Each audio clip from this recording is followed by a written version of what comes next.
Hello, welcome to How to Grow a Garden. This is Bruno. Today I don't want to talk about Bruno, I want to talk about a wisteria because of course this is the gardening channel, and on the gardening channel I like to talk about gardening related things. Bruno, on the other hand, will be on my homesteading channel. You can find the link up here and down below and all over the place. He will be all over the homesteading channel for quite some time, watching him grow and all the good things related to baby goats and horses and chickens and ducks and other such animals. Today I want to talk to you about wisteria. Back in Germany I had a beautiful wisteria plant. It was huge. It covered the fence, it covered most of the carport, and yes, I trimmed it and trained it and kept it going wonderfully. It was not taking over or strangling anything, but it was amazing and beautiful. I have a few videos. There are a few schools of thought on this. The first one, now what we're going to do is wound it on the bottom on that, and I'll link them here for you guys if you want to check them out. That particular plant was about 7 years old by the time we left. Now when we arrived in Canada a little over a year ago now, I didn't have any wisteria. Obviously I couldn't bring it with me on the plane, customs won't allow that. So Bo and I went out looking for itty bitty wisteria plants, and this is what we found. This little stem here, here, and here.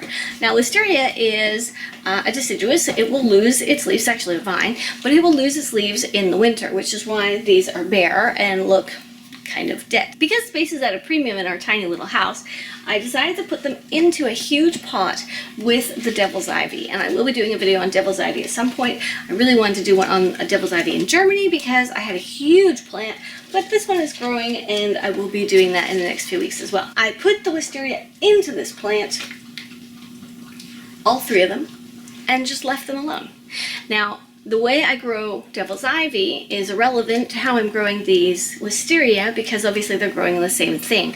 Soil is moist. It is not completely soaked, but it is moist. This pot is also a self-watering pot, so I put in maybe a liter of water. It goes down to the bottom and then the plant sucks the water up as it needs it. It's in a east-facing window, so it doesn't get full sun, which is okay because it's the winter anyway. So it's a little early to have wisteria coming to leaf. But that being said, it's okay because for the time being this is going to be an indoor wisteria plant.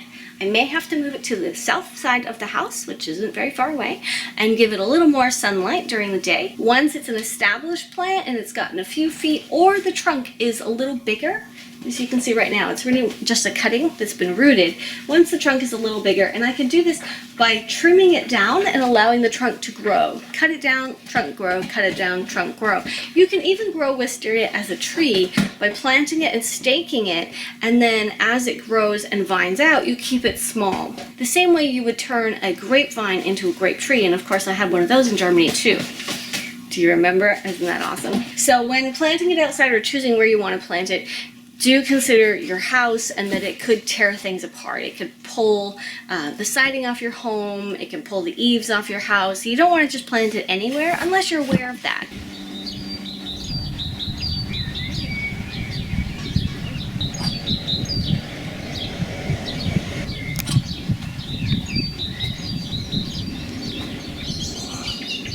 He wanted up. He came over and told me, up, up, up. So this pavilion is covered in a few things. There's grapes on the back, there's clematis all across, but this side is very exciting. This is a wisteria, and when I bought it, it was just one long stem, well over my head. So what am I, about 7 feet tall.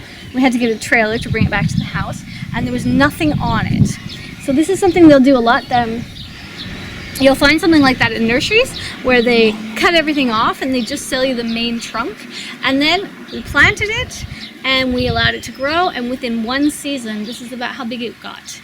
Yeah, this is how big. We planted this last year around this time. And you can see that it is flowering. It's got white flowers. Let's see, right here.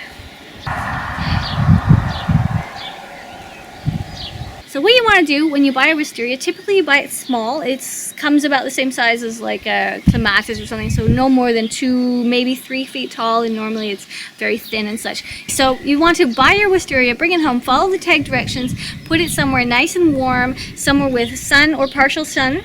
It's going to be okay there. Keep the ground nice and moist. Don't let it dry out completely, although it's okay if it does dry out a little bit. You know, it's a hardier plant. And you want to, for the first year, let it grow. Then on the second year, you can go ahead and think about propagating your plant. Now, if you lost the tip, or if the top of the plant has broken or damaged, don't worry, you can remove that. You can actually pinch it out, and by doing that, you'll produce a hardier plant that will come off in multiple shoots. So instead of having that one main shoot that grows really long, and you might end up with a stalk that has next to nothing on it, or a trunk where it's very bare, but then all your growth up here like a tree, you'll end up with more of a bush concept where you've got lots of things coming off the ground. I'm Scarlett, thanks for watching, and I'll see you in the next episode. Toodaloo!